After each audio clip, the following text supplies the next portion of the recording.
جن سے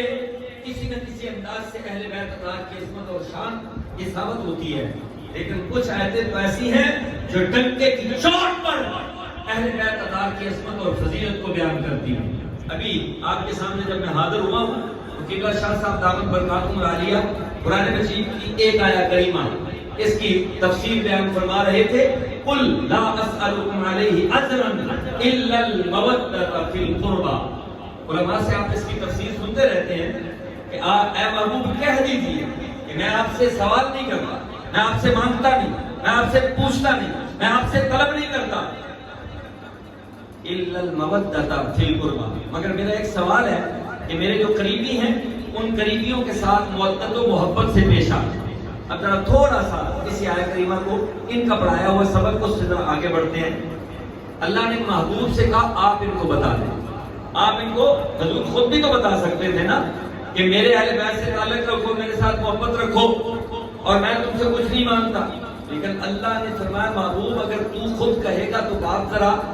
ذرا بات مزے کی نہیں ہے، بات یہ ہے کہ بات تو ہی کرے، مگر میں کہتا ہوں کل محبوب میرے کہنے پر نہیں بتا، تاکہ ان کو پتا چل جائے کہ یہ بات آقا اپنے پاس سے نہیں کہہ رہے کہ میرے رشتہ داروں سے اچھا سلوک کرو، بلکہ یہ اللہ کا حکم ہے اور اللہ نے محبوب کو یہ حکم دیا ہے کہ محبوب انہیں بتا دے، انہیں تو کہہ دے کہ میرے عزیز و اقارب اور میرے رشتہ دار ان سے محبت کرنا، تو ان کو کہہ دے۔ اچھا کیوں؟ ایک تو مولانا نعیمی رحمت اللہ تعالی علیہ، میں یاد خان نعیمی رحمت اللہ علیہ گجرات والے، آپ فرماتے ہیں کل،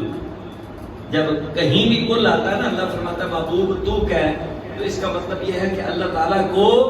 اپنی بات بھی محبوب کی زبان سے سن کے زیادہ پیاری لگتی ہے۔ سبحان اللہ۔ اللہ حضرت نے کہا نا کل کہہ کے اپنی بات بھی منہ سے تیرے سنی، کیسی ہے اللہ کو تیری گفتگو پسند، کہ اللہ رب العزت کو اپنے محبوب کی بات کتنی پسند ہے۔ فرمایا کل آپ کہیں لا اسألکم علیہ اجرا، میں اس پر آپ سے کوئی اجر نہیں مانگتا۔ کس پر؟ ابھی علماء کرام اس بات کی وضاحت کرتے ہیں، ایک ہے تبلیغ، ایک ہے تعلیم۔ تبلیغ دین پر اجر طلب نہیں کیا جا سکتا۔ کسی کافر کو آپ کلمہ پڑھائیں اور کلمہ پڑھانے کے بعد کہیں میں نے تمہیں کلمہ پڑھایا، میں نے تمہیں سیدھا رستہ دکھایا، میں نے تمہیں جنت کی راہ دکھائی، تو جہنم کے گڑھے میں گرنے والا تھا، میں نے تمہیں بچایا، میں نے ہدایت کی، رہنمائی کی، اب میں نے تیرے اوپر یہ احسان کیا، تو کٹ 5000 روپیہ۔ اب یہ کہہ سکتے ہیں کسی کافر کو کلمہ پڑھا کے، یا کوئی نبی کہہ سکتا ہے کسی کو اسلام قبول کرا کے کہ میں نے تجھے اسلام قبول کرایا ہے لہذا اس کا مجھے معاوضہ دے؟ نہیں دیا جا سکتا۔ کیوں؟ اس لیے کہ آپ نے تبلیغ کی، دین کا پیغام، اللہ کا پیغام دوسرے تک پہنچایا، اور اللہ کا پیغام دوسرے تک پہنچانا یہ تمہاری ذمہ داری اور فریضہ تھا، اس لیے اس پر کوئی اجر طلب کیا جا سکتا نہیں۔ اور ایک بندے نے کلمہ پڑھا، مسلمان ہو گیا، اب وہ مسلمان ہے، کلمہ پڑھا ہوا ہے، اب اس کی ضرورت یہ ہے، ہر مسلمان کی ضرورت یہ ہے، طالب العلم فریضۃ علی کل مسلم و مسلمۃ، علم کا حاصل کرنا ہر مسلمان پر، مرد ہو یا عورت، یہ فرض ہے۔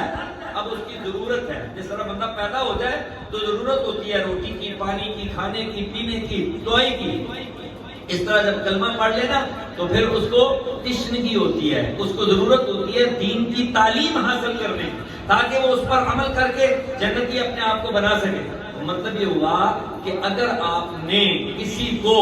مسلمان کو تبلیغ، کافر کو تبلیغ کرے تو اس پر اجر لینا جائز ہے نہیں، مسلمان کو تعلیم دے تو آپ اس پر اپنا اجر لے سکتے ہیں، اپنے وقت کی قیمت لے سکتے ہیں۔ اگر کسی کو بیالوجی پڑھائیں، اگر کسی کو آپ نے فلسفہ پڑھایا، کسی کو منطق پڑھایا، کسی کو آپ نے کیمسٹری پڑھائی، کسی کو فزکس پڑھائی، کسی کو میتھ پڑھائی، جو مضمون بھی آپ پڑھائیں اس نے اپنی ضرورت کے تحت پڑھا، آپ اس سے ٹیوشن بھی لے سکتے ہیں، آپ اس سے معاوضہ بھی لے سکتے ہیں۔ اسی طرح اگر ضرورت کے تحت کسی نے آپ سے قرآن پڑھا، آپ اس سے معاوضہ بھی لے سکتے ہیں اور اجرت بھی حاصل کر سکتے ہیں، شرعی طور پر اس میں کوئی قباحت نہیں۔ کیوں؟ اس لیے کہ تبلیغ اور چیز ہے، تعلیم اور چیز ہے۔ تبلیغ پر اجرت مانگی جا سکتی نہیں، تعلیم دینے پر اجرت مانگی جا سکتی ہے۔ اب اگر تعلیم دین پر اجرت مانگی جا سکتی ہے، اللہ نے فرمایا قل لا اسألکم علیہ اجرا، اے محبوب انہیں بتا دے کہ میں نے تمہیں کلمہ پڑھا کے مسلمان کیا، جنت کی راہ دکھائی، اب اس کے بعد میں تم سے کوئی اجر نہیں مانگتا، کوئی مطالبہ نہیں کرتا، کوئی کسی قسم کا سوال نہیں، الا المودۃ فی القربى، میرے قریبی رشتہ داروں سے مودت کرنا، محبت کرنا، یہ مودت و محبت اس کا جو حکم دیا، اس کا فائدہ اہل بیت اطہار کو نہیں ہے، اس کا فائدہ جناب رسالت مآب کو نہیں ہے۔ قسم رب ذوالجلال کی کہ اہل بیت سے محبت کرنے کا حکم دیتے ہوئے یہ واضح کر دیا کہ ان سے پیار کرو، محبت کرو، ان کی محبت میں بھی تمہارا ہی فائدہ ہے، ان سے محبت کرنے میں بھی تمہارا ہی فائدہ ہے۔ کیوں؟ اس لیے کہ تم خیر امت، تم بہترین امت ہو، اور بہترین امت جب اپنے نبی کے اہل بیت سے محبت کرے گی تو اس کے درجات بلند ہوں گے، اسے نبی کا قرب نصیب ہوگا، جب قرب مصطفیٰ نصیب ہوگا تو اس کے نتیجے میں قرب خدا نصیب ہوگا، اور پھر وہ جنت کا راہی اور جنت کا مسافر، اور جنت اس کی منزل بنے گی۔ اس لیے اہل بیت اطہار سے محبت کرنا یہ